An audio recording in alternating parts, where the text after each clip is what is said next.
All right, we're live. This week, I'm so excited to be joined by Kara Knollmeyer. Yeah, actually, I can't do that, Kara. I can hear myself. Okay, perfect. Do you want to go back to this? Yes, please. Okay.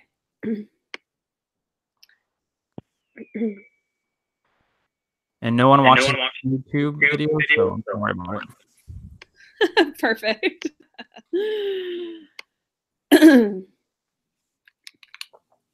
Okay. Can you hear me? Okay. And let me say something to me. Okay, perfect. Can you hear me? Great. Yep.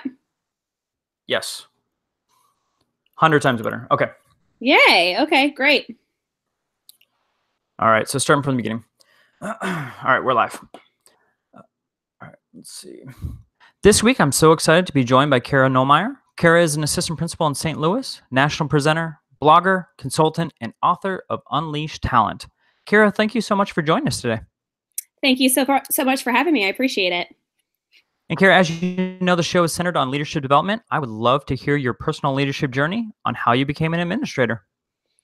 Absolutely. So actually, when I started education, I always imagined that I would be teaching for the majority, if not all of my career. And the first year of teaching, I actually had people telling me when I was trying to apply for master's programs, because I wasn't sure if I wanted to do library, if I wanted to do counseling, if I want to do administration. At that point, I was unsure. And my mentor and others that I worked with just told me that there was this innate thing that I had, that people were drawn to me for whatever reason. And that was news to me. And they said that I should get into leadership. And I think that belief in me and how others saw me really inspired me to also get into leadership in general. And I saw myself differently. I absolutely love teaching. I still, as an administrator now, find time to go in classrooms and work with students and coach them and conference with them. But I really also love, and I feel like leadership is what I was called to do. So after I heard that advice, I went to get my master's program in administration, elementary and secondary. And I feel like God called me for secondary leadership and it's funny how things change and how your perceptions of things evolve, because when I was a middle school student, I always said I would never work in middle school. I am done with this. But after I taught elementary school for a little bit, I felt like I was called to go to secondary and to be in a middle school for whatever reason. I felt that that's where I should be. I made that change and I absolutely love it. I love where kids are at. I love their personalities. I love how much work you can do to help them grow and to become who they are. So basically through really believing the belief that others had in me and going through my master's program, as I was a teacher too, I thought if I really want to do leadership, even as a teacher, I got into as many things as leadership committees that I could. So I ran new teacher programs through the district committees. I got involved. I ran my language arts committee and I was the team leader for that. So anything that I could do, I did it because I wanted that experience and I wanted to be able to see how I would lead under different circumstances, whether working with, seasoned teachers, working with newbies. I wanted that experience. So I really just dove in and learned as much as I could. And I continue to do that. And it really helped me become who I am now and really help find my niche. So from a teacher to an administrator is a huge transition. What was one of the biggest trials you had when you first became an administrator? I think I really missed the community of a classroom, I would say.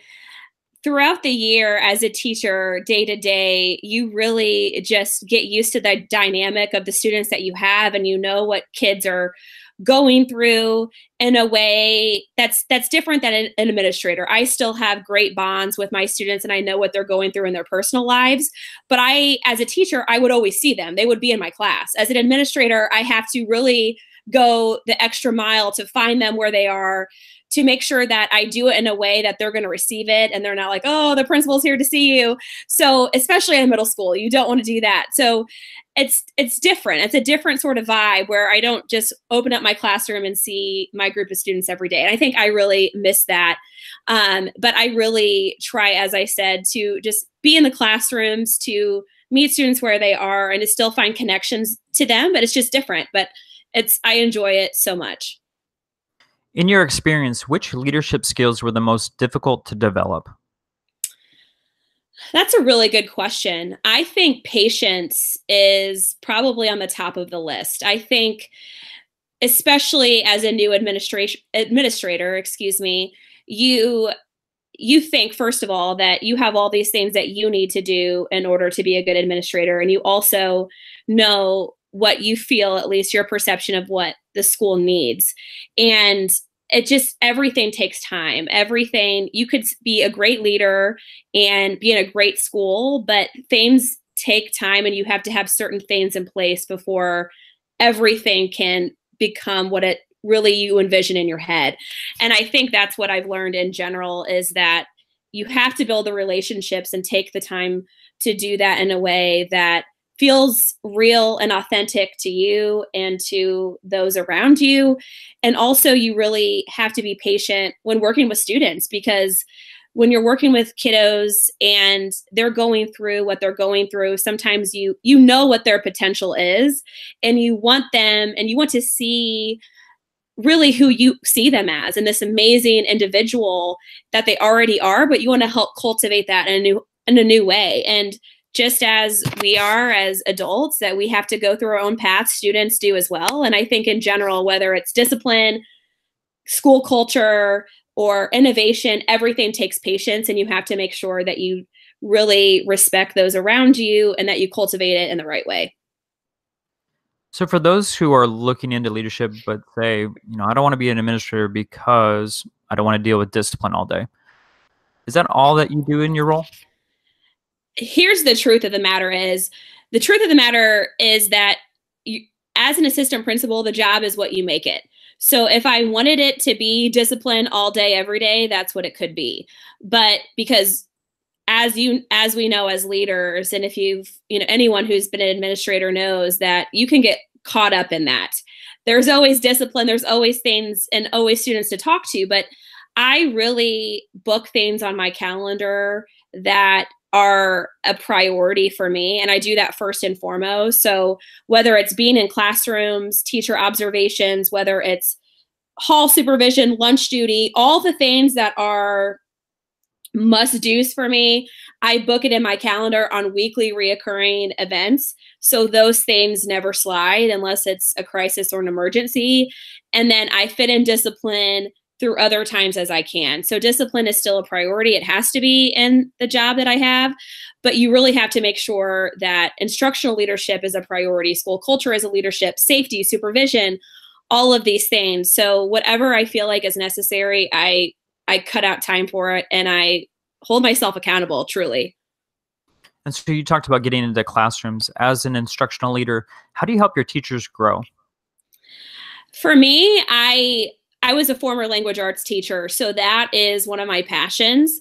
So I gravitate towards collaborating and working with language arts teachers because that's just my niche and that's my wheelhouse. So when I first became an administrator, I put myself out there and I just let them know that, hey, if you ever need someone in your classroom to help conference students or to work with students or whatever it is, let me know and I'll be in there. And I try to make it as non-threatening as possible, because sometimes when an administrator is in a teacher's classroom, it can be, why are you really here?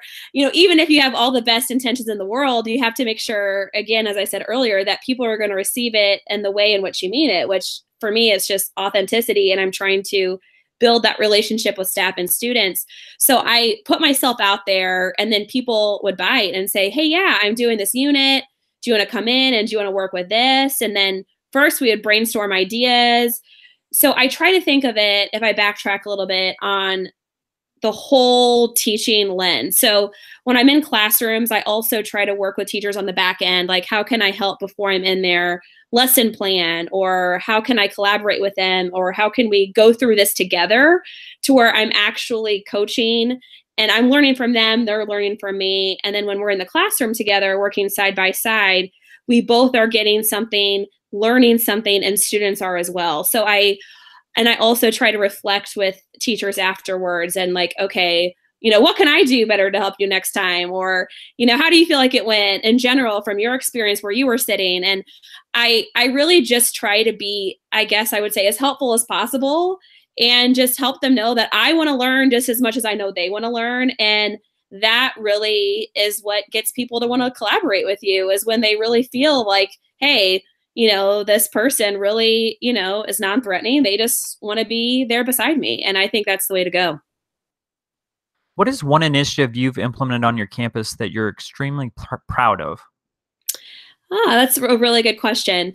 One thing that I helped to initiate last year was classroom management strategies called Love and Logic that we started last year. So when I started my role, we had teachers that were, asking for help over certain student behaviors like defiant behaviors and disruptive and things like that. And from my teaching in my experience and training as a teacher, I had that Love and Logic training that was very helpful for me. So I had the firsthand experience of how I used it and how I still use it as an administrator, just in a different way.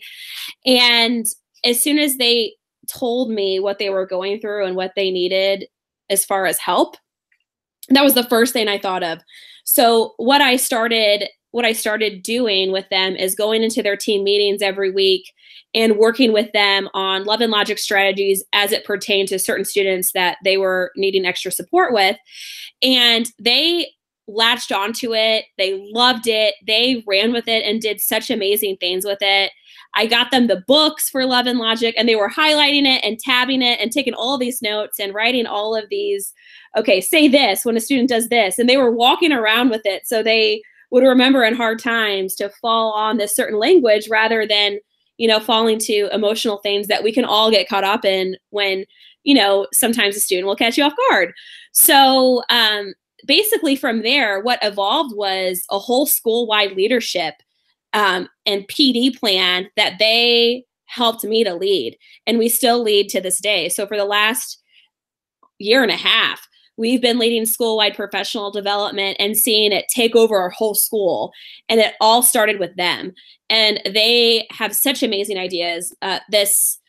Our next training at the end of January, one of our teachers came up with a way to do like a family feud, fun, just engaging activity for staff. So we really are not only talking about Love and Logic, but we're practicing what we preach as far as student engagement. And they are just doing amazing things with it. So I have been really proud of seeing that evolution and seeing how all of us are using different language in order to really support students. So when you're looking for leaders on your own campus, what characteristics are you looking for? When I'm looking for leaders, I'm looking for somebody who is able to share a different perspective. I am drawn to people who think differently than me and who are able to say things in a way that I haven't thought of that can help me see the whole picture. Because whenever I am collaborating or helping to make a decision or someone else is bringing an idea to me, I always learn so much from others who have such outside of the box thinking. And I'm drawn to people who think differently, who see a need and go for it, that they don't, need permission per se, that they feel confident enough to just go after it. And also in general, people who are personable with not only students, but staff. I feel that is crucial in the whole picture for a leader to be able to make both of those connections. So as an administrator, what is one area you want to change in education? That is such a good question. I'll have to think about that one. I think in general, the biggest thing that I have been really into is restorative practices and how we do discipline. I really feel that in general, traditional discipline needs a rehaul, and I work hard to do that as much as I can in my role, and to have restorative conversations with teachers and students, and to really make it to where the victim is able to share their voice, the person who's causing harm is able to take accountability, learn what they did incorrectly, and also have a plan moving forward while following up with anybody involved. Because in general, I think we have conversations with students over discipline. Okay, like we think it went well, and then, okay, go on your way. But it's so important that we continue to follow up with kiddos, especially when we're talking about, any range of students, whether it's elementary or middle or high school. I notice from middle school, we assume sometimes that our students have the conflict resolution skills, but we really have to teach them that. And sometimes, and often, discipline does not teach that. It may reinforce in a different way, but it doesn't teach what they should know that we often assume they do. So I have been so passionate about that, and really see the fruit of the loin. I see the amazing work that does. And every minute I put into that work, it comes out 100% more on the other end. So I've been really excited to see that grow. And I couldn't agree more. So what about the teacher, though, that is more in a traditional light and doesn't agree with restorative practices? What are you talking to them about, and how are you allowing them to see the benefits from that practice? Yeah, I'm a type of leader that what I'll say to people is, how about this? Like, so for example, if a teacher comes to me with, let's say a conflict between them and another student is not listening in their classroom, seems to be disrespectful on most days, and it seems like a power struggle type of situation. What I'll say is, okay, I have an idea, because I'll first ask them, what have you done? What have you tried? Have you called home? I'll ask all those things. And I'm like, okay, once I get the background story and I kind of understand more of the situation, I say, I have an idea. Let's just try it. Like, let me know if you're willing to try it. And let's just have a conversation. I'll lead the conversation. I would just love for you to be there and the student to be there. I can lead it. And we could just kind of talk about what happened and get down to the why. We can hear the student's perspective, your perspective. I'll lead it all. I just want your perspective while we're there. And if I preface it that way, which is very true, I mean, it's not a threatening conversation. It's supposed to be there as a collaborative way for us to problem solve. If you present it in that way, that, hey, let me help, let's try it. If it doesn't work, it doesn't work. But every time I've presented it in that way, and I lead it and I model it, and I don't say to the teacher, okay, you need to lead this conversation, I'm just going to sit here and watch you. That seems very judgy. So if you come from a place that, hey, I'm going to lead this, I just want you there. It has been amazing. I have never had a teacher who walked away feeling that it didn't go well or that it wasn't worth their time. Actually, I have teachers coming back and they say, hey, that restorative stuff worked so well last time. Can you do it? Help me do it again with, this student. So I think that's really just as easy as we can make it for teachers, and as much as we can help teach and model, the more they're going to get out of it and the more students are going to get out of it. So for those starting their leadership journey, what advice do you have for them? My biggest advice would be to stay true to you and to know who you are, and then to do it on purpose. I think that so often we can see other leaders and they're doing fantastic things, and we look up to them and we want to be them. And having a mentor and looking up to somebody is a phenomenal thing. But at the end of the day, I feel that each of us, you, myself, whoever listening, was called here for a purpose, and that purpose only you can do.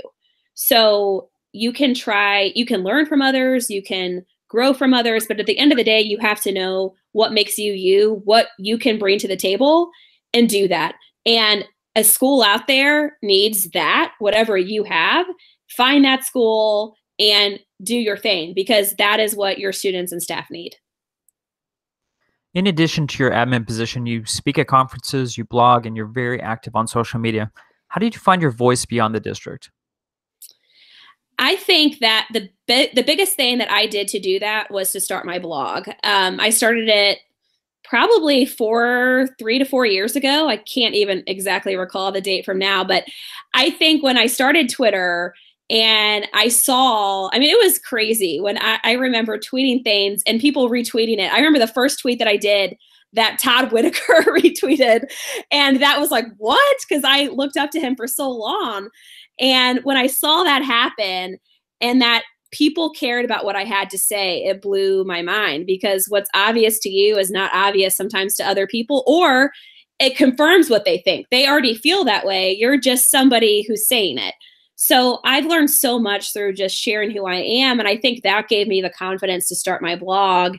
And then when people read my blog and then shared what resonated with them from that, I really felt that I had my voice there, because I was sharing it in a way different context. And I was able to really share who I am. And it's nice when people validate that. For those who haven't had the opportunity to read Unleash Talent, can you describe how the book may help our aspiring leaders? Yeah, Unleash Talent is about bringing out the best in yourself and the learners you serve. So the book helps you learn how to bring out the best in who you are by figuring out what your talents are, your passions, your skills, your personality traits. So I literally walk through what each of those are, how you can determine it in yourself, and then basically ways in which you can unleash it personally and professionally, because I believe in the whole person, that if we want to be the best educator we can be, we need to try and aim to evolve personally as well.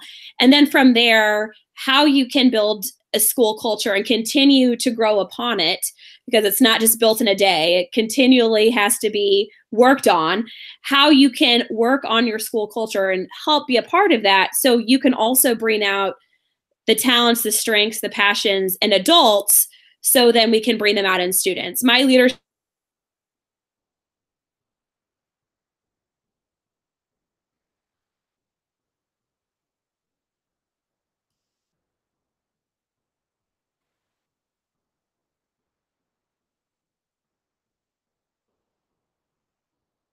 Carrie, you still there?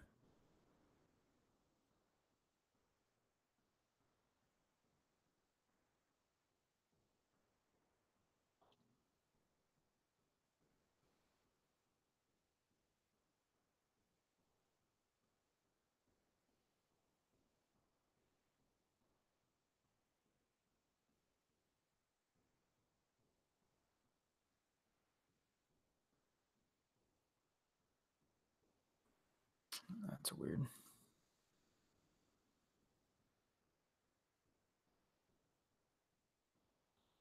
Carrie, you still there?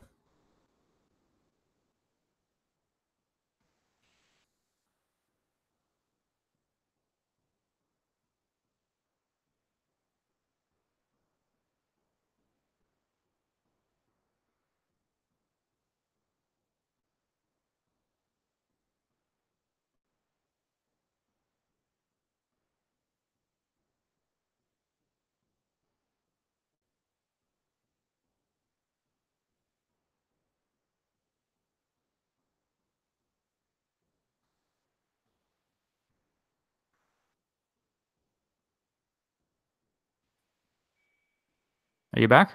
Yes. I'm so sorry. I don't know what happened there. No, I don't either.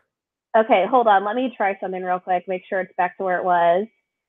That doesn't totally mess things up for you, does it? Oh, no. So I double record, so I just stopped the recording.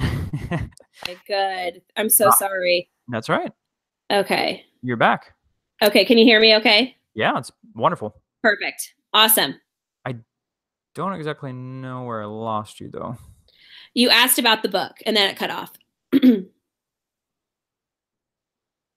Okay, so what I'm going to do is I'm going to ask the question again. And Okay. then start all over on the question. And then what I'll do is I'll just go back and edit and remove the partially answered question.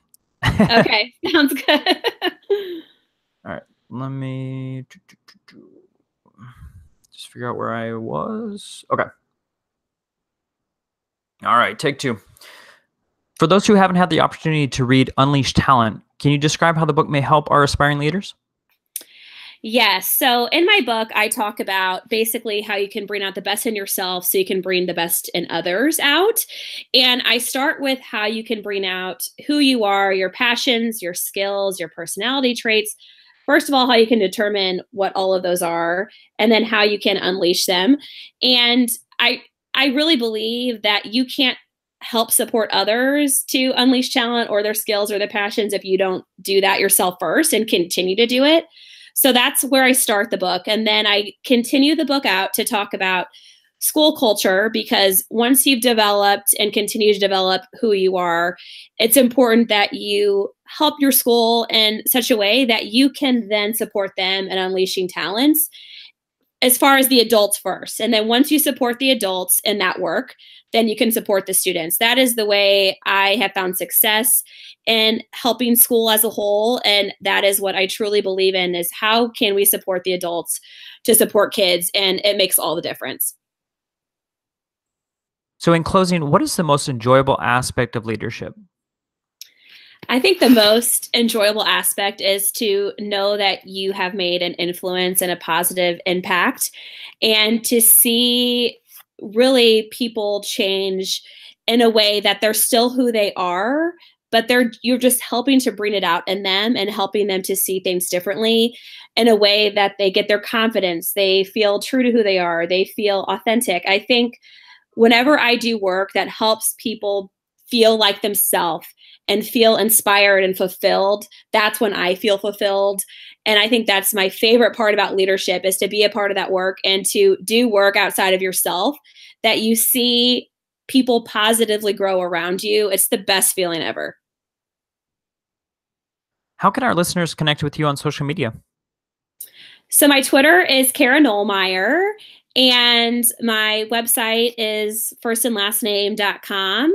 And I also have Voxer that I sometimes use. That's my first and last name as well. Please continue to check out the Aspire podcast on SoundCloud and iTunes and share your ratings and reviews. Don't forget to use the Aspire League hashtag as you continue the conversation on Twitter. Kara, thank you so much for being on the program. Thank you so much for having me.